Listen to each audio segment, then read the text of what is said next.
So guys, सारे friends मेरे पूछ रहे हैं, मेरे जो भी दोस्त हैं, मेरे चाहने वाले हैं, वो सब लोग पूछ रहे हैं कि आपको हुआ क्या है।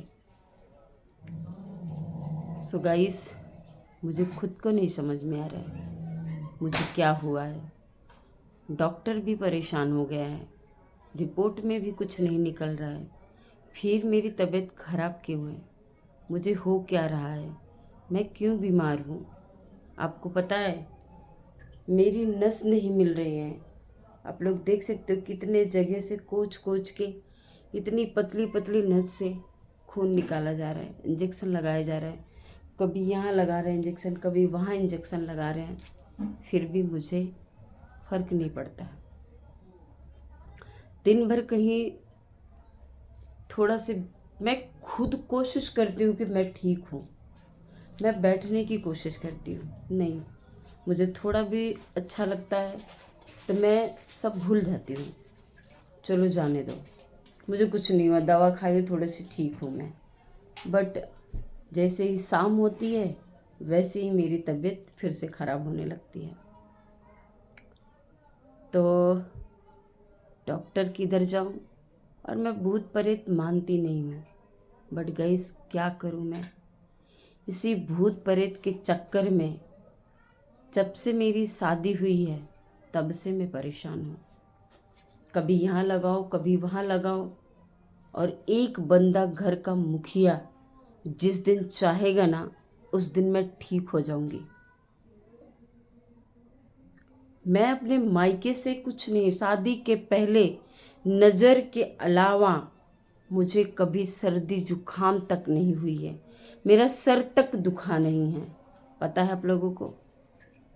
लोग बोलते हैं अरे शादी होते ही औरत बदल जाती है, ऐसे ही नहीं बदलती है। तालाब में एक ही मछली गंदी होती है पर सब बदनाम होते हैं। मैं ये नहीं बोल रही हूँ कि दुनिया की सारी औरतें अच्छी हैं, पर जो अच्छी हैं उनके ही साथ में ही लोग बुरा करते हैं, और जो बुरी है ना वो ठाठ से जीती हैं, वो सुकून से जी रही हैं। अगर मेरी भी हिम्मत होती तो मैं भी ना, लोग बोलते ना, कहावत है छाती पे बैठ के दाल दरना चाहिए, पर मेरे माँ बाप ने मुझे ये सिखाया नहीं है। शादी होने से पहले मेरी मम्मी ने मेरे को ये सिखाया, अगर एक बहू एक माँ छोड़ती है, एक माँ बाप छोड़ती है, दूसरा माँ बाप पाती है। अगर तुम, जैसे मैं डांट देती हूँ, गाली देती हूँ, उनको उलट के जवाब नहीं दोगे ना तो वो तुम्हें बेटी के जैसे ही प्यार करेंगे। मैं तुम्हारी कभी शिकायत सुनूंगी नहीं। तुम लड़के आओगी तो तुमको वापस, तुम्हारे उसी पैर से तुमको वापस भेजूंगी। खुशी खुशी आओगी ना तो तुम्हारा स्वागत है, पर मैं लड़ाई शिकायत में बिल्कुल सुनूंगी नहीं। मेरे माँ बाप ने ये सिखाया है। तो मैं अपनों से ही कैसे लड़ूं? और लड़ा उससे जाता है जिससे कि जिंदगी भर एक बार किसी को त्याग दो तो उसका मुंह न देखो।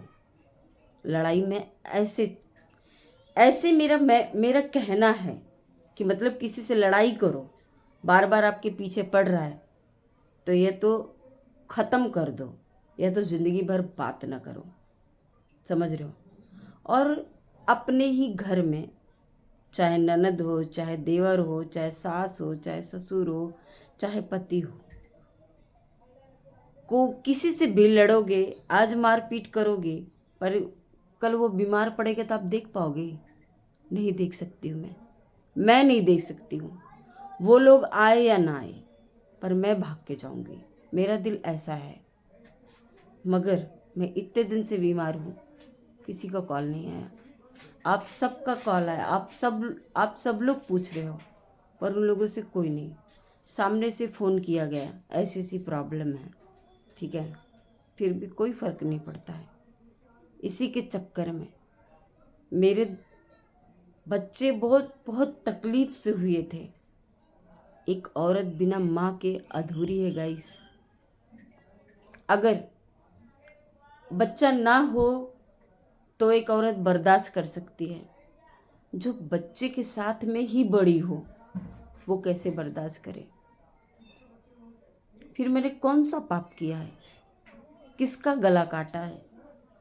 आज तक सिर्फ मैंने त्याग किया है।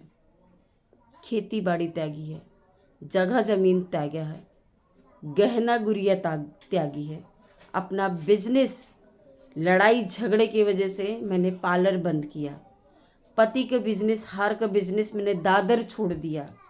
अब क्या छोड़ने के लिए बाकी है? मैं कहाँ से गलत हूँ, मुझे समझ में नहीं आता है। इसलिए मैं शेयर कर रही हूँ, शायद कोई तो बताएगा कि तुम गलत हो। आज मैं मजबूरन यहाँ पे दुखता है, तकलीफ होती है। ऐसा कौन सा पाप किया है मैंने